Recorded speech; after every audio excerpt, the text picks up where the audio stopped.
Speedrunning. Speedrunning is a common take on your favorite video games. But what the hell even is it? Well, a speedrun is a playthrough or a recording thereof of a whole video game or a selected part of it, performed with the intention of completing it as fast as possible. At least that's what the definition of it says. The question about it that most people have is why? Why would anyone ever speedrun? Why do people do it? Well, people speedrun games for obtaining specific world records or even just a personal achievement. It's roughly the same idea as to why people try and solve puzzles like a Rubik's Cube as quick as they can or do speed stacking. Tournaments are also held around this idea, so it's more exciting or enticing for people to get better as well. I mean, the most common games that people speedrun are Super Mario 64, GoldenEye 007, Resident Evil, and Portal 2, which is honestly my personal favorite. I fucking love Portal 2. Anything about that game is just something that grabs my attention like essentially immediately. Or even Cooking Mama 2, Dinner with Friends. Specifically if your YouTube alias is Jaiden Animations, that is. Which, by the way, if you haven't seen that video, I highly recommend it. It's a pretty genuinely fun watch, and she's also an insanely popular YouTuber, so if you haven't heard of her and you're checking out this video, I'd actually be surprised, but nonetheless, go check her video out, please. I highly recommend it. I feel like most people don't really understand how difficult speedrunning truly is.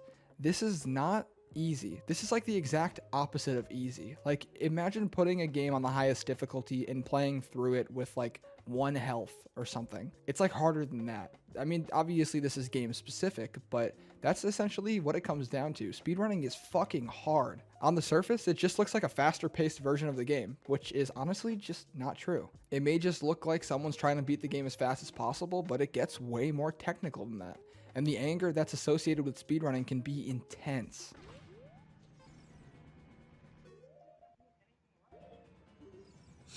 Are you fucking kidding me? Oh my fucking god!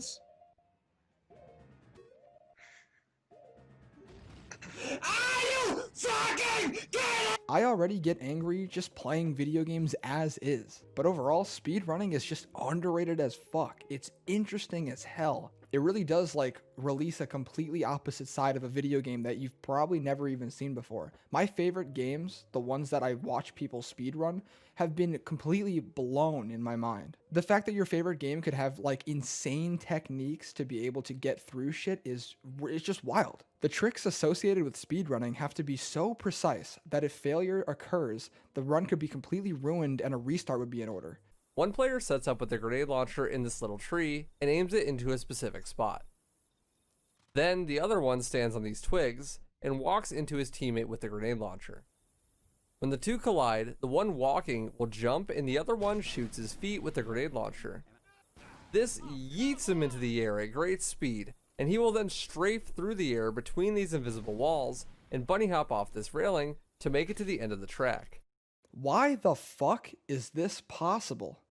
Who knows, but it's cool as fuck. It kind of reminds me of the lunar lander glitch back when Black Ops 1's first map pack released years ago. I actually used to do this glitch back before I had a PC to play games on. The Xbox 360 days had me taking advantage of both this grenade launcher technique and the idle glitch, which is when you get teleported to your teammates if you get stuck and can't move for a few seconds in Left 4 Dead 2. Because of this, there is an immense risk versus reward trade-off when playing. One fuck up, like I said, could ruin an entire run, and that's insane. That invokes an insane amount of pressure and stress on people. And because of this, most people will live stream their runs in order to stay sane while playing, have someone to talk to, and have a public audience available if a world record occurs, which ends up being insane if this last point actually happens. You have to be seriously dedicated to push through countless hours of this. Dead, and he's stunned.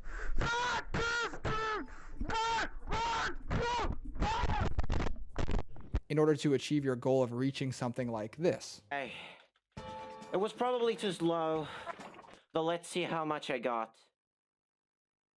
Let's go. Oh, fuck! Fuck! Oh my god! You did it? I did it! You did it! 259. Oh my god! Oh my god! Yes! Let's go. Because of the sudden interest in speedrunning throughout the last couple years or so, I, the king of speedrunning, have decided to speedrun my first game ever. And the game I chose was, please initiate cliche drumroll, Left 4 Dead 2. Who would have thought?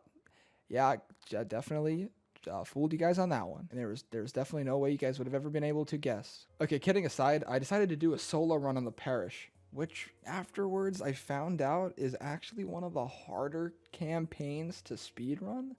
So That was my bad, but let me just read the rules real quick so you guys are on the same page as I am. These rules are also according to speedrunning.com, by the way, so if there's any additional rules or whatever the heck, you know where I'm getting the information from. According for a parish speed run to be viable, the run has to fall within guidelines of everything you see on your screen right now. If you violate any of these rules, then your run's not going to count, it won't be legit, and you won't get the time that you thought you had gotten. So it's very important to follow these rules. Hopefully what I was doing was correct and I wasn't breaking any rules during my run, which I don't think I did. The console commands that I used were bound to keys. Now, if you read the rules for half a second, you would know that the svcheats_1 command cannot be enabled, which means that any console commands should be allowed as long as svcheats is not turned on. So one of the console commands you can actually use is a bind key for a call vote in the game. And essentially what I did was I bound the C key to call a vote to switch the game's difficulty to easy, and I bound the V key so that I could call a vote to switch the game difficulty to expert whenever I needed to.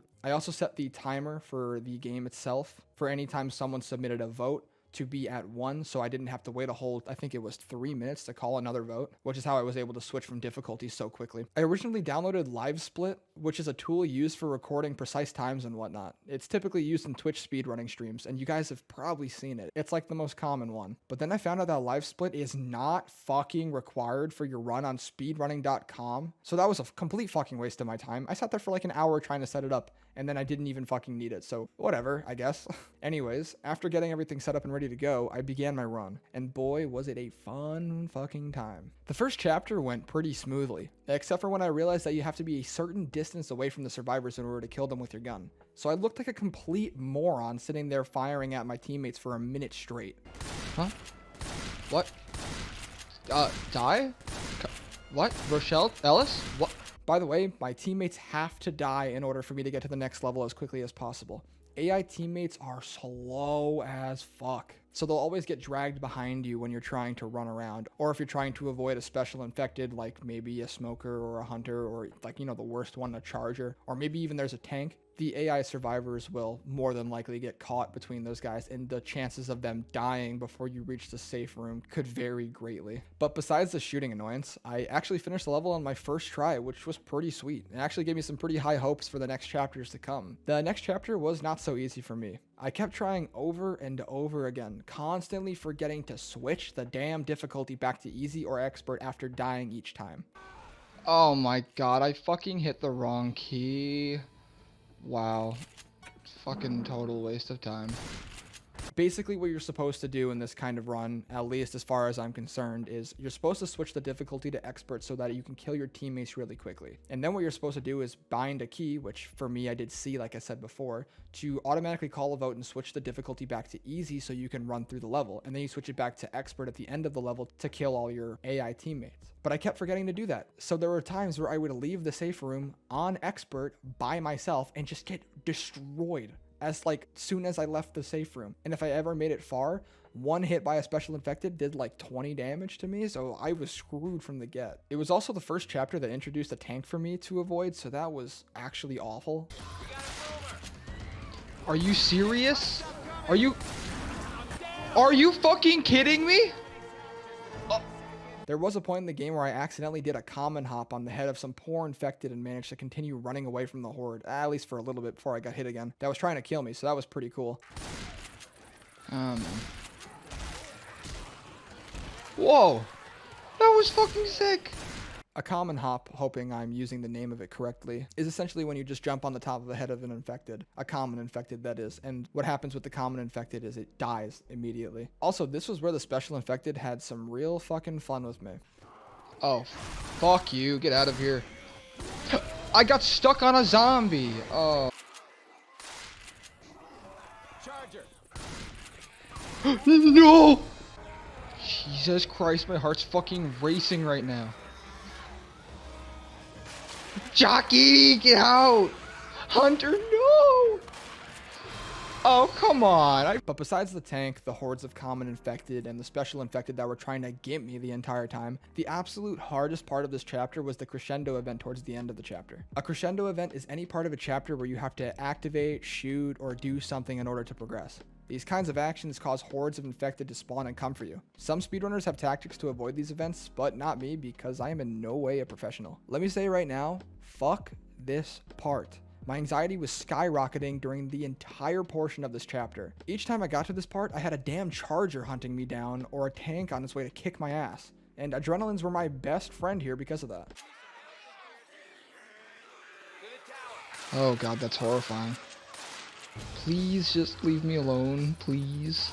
Also, for whatever reason, the automatic double doors wouldn't open for me right away, so I was just sitting there, struggling for my life, waiting for some stupid doors to open up so I could live. Wait, what? Since when did the doors not fucking open up? I'm fucking trapped out here. I hit the fucking button. I'm gonna fucking die! But after a while of struggling, I finally beat this section of the game, and then I murdered my teammates again. I think the third chapter of this campaign really expressed my breaking point with this speedrun. I was killed so many damn times. And of course, a tank spawned each time I played this section, which made it literally impossible to progress smoothly. No! The first section of this chapter was fairly nice, not too complicated. The only problem that actually arose with this chapter was when I had to drop into the sewer and make it to the car lot, which was loaded with car alarms. And keep in mind, I'm doing this solo. I have no one to help me out here. And what made it even worse was that there was a witch that would spawn there every once in a while. That part was so hard to get through that I'm pretty sure I lost my sanity when progressing through this portion of the chapter. I even fucking punched a witch because my smooth brain thought it was a common infected. I can't fucking stand the sewer part of this level. Watch where you shoot. Oh. I can't even tell you how many problems I had with this part. From the hordes of infected spawning at the top, the thousands of car alarms I consistently managed to activate, and the insane amount of times the common infected would stop me from climbing up the ladder at the end of the corridor, I genuinely wanted to punch my monitor. Oh, come on! My best run on this chapter involved me getting cornered by the tank so damn close to the safe room. My heart was literally racing when I got this far ahead because it was well past the car section, which is where I was having the majority of my problems. Come on, I'm so fucking close. Charger, please. No! By the way, thank you to the jockey and charger that were bullying me the entire time in the cemetery, by the way. Fucking tried to cheese me like that again, asshole. Please move. Please. Out of my way. Fucking jockey tried to get me as well. The charger's back! My time with this campaign was not a joyous one. I had so much trouble trying to beat this section, and because of that, I think I need to tell you guys something important. I am not the king of speedrunning. I know it's crazy, but it's true. There is an insurmountable amount of Left 4 Dead speedrunners who are, and will most likely always, be better than me. I would like to take this moment to give credit to speedrunners like WaifuRuns, JAiZ, Shift, EZScape, and Msushi for being incredibly dedicated and resilient to be able to get amazing records on their favorite games because, as you can see, this is in no way an easy thing to do. And I didn't even use any advanced techniques that so many other runners use. By the way, every single person mentioned in this video will have links to their channels in the description, so please check them out if you're interested. But yeah, I basically didn't have a chance to even come close and pose a threat to literally any other runners. But regardless of my poor performance, I'm sure you are all still wondering, what time did I get for my speedrun? I didn't. I never got a time. I couldn't beat the campaign. I had such an issue trying to beat the parish that I literally couldn't get to the next chapter. I wasn't good enough at this type of run to progress farther than what you've already seen. I didn't make this video to show off my skills, playing my favorite game ever, or even to mislead you into thinking I was secretly some unknown speedrun master. I made this video to give credit to all the speedrunners out there that push through hours upon hours of pain and suffering in order to become the best they possibly can at the games they love. This video is for them. Even if you're a seasoned runner or just getting into the community, I want to give you all credit for striving to be the best, because we all know it takes a really disciplined person to take the bull by the horns in this regard. And who knows, maybe some of you will be introduced to speedrunning from this video, and maybe some of you will grow more fond of the idea as a whole. Regardless, I seriously hope you guys enjoyed this video. I wanted to put some more effort into this one because it was definitely a cool idea, at least from my perspective. And I hope you guys were able to notice the extra care that was put into this one in comparison to my normal commentary videos. If you guys did enjoy the video, then please give it a like. If you disliked it, then dislike it. Go for it. If you did like it, however, why not subscribe? It helps me out, lets me know that the content I'm making is the content you guys want to see. Comment below whether or not you guys agree or disagree. I want to hear everyone's opinion on this entire thing. And again, hopefully some of you guys actually end up enjoying speedrunning. It's really an interesting thing to do and watch. And after all that, I hope you guys have a fantastic day. See you in the next one. I found you, but you were lying to me. Oh, you know I love you till the sun sets on the water. I love when you feel